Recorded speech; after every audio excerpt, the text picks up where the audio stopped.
Mēs atrodamies Liepājas karostā, Turaidas ielas austrumu galā, bet šeit ir tikai tagad gals.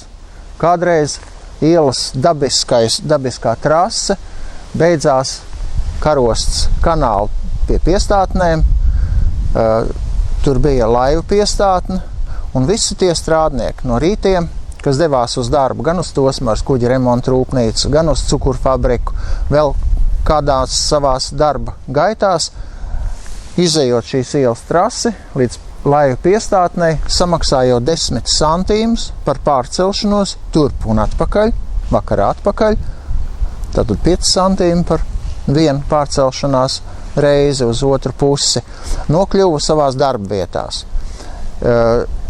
Šo ielu aiztaisīja ciet pēc Otrā pasaules kara, lai norobežotu kuģu piestātnes un vēlāk superslepena objekta Krievu Baltijas flotes zemūdeņu bāzes teritoriju, kurai arī vajadzēja vēl, ja visai karostai bija speciālās caurlaides, tad šeit bija caurlaižu sistēma, īpaši pārbaudīt cilvēki tikai varēja tur iekļūt, ļoti spēcīga apsardzība.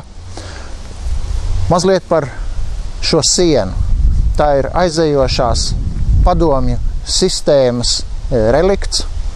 Liepājas karostā tādi ir vairāki, bet šis ir izcili unikāls objekts.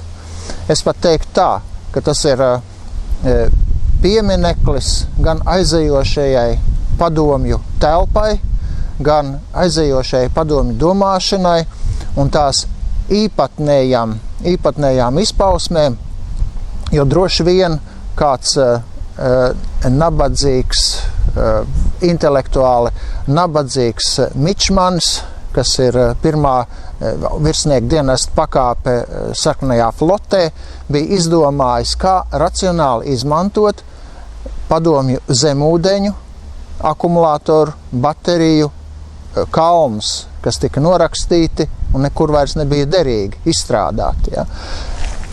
Šīs akumulātoru baterijas katrai zemūdenei, dīzeļu zemūdenei, uz borta bija apmēram 20-25 tonnas, lai nodrošinātu visu zemūdens darbību, visu elektromotoru darbību un, protams, arī visu ieroču sistēmu darbību. Pēc akumulātoru jaudas izstrādāšanas tie vairs nebija derīgi, bet bija ārkārtīgi toksiski, indīgi, pilni ar izstrādātu svina oksīdu, un kāds taču bija izdomājis, ka šos lielos, milzīgos ķieģeļus, tā var uzskatīt šos akumulātoru kalnus, var izmantot racionāli. Un tā tapa šī, varētu teikt, Liepājas slepenā objekta aizsardzības siena.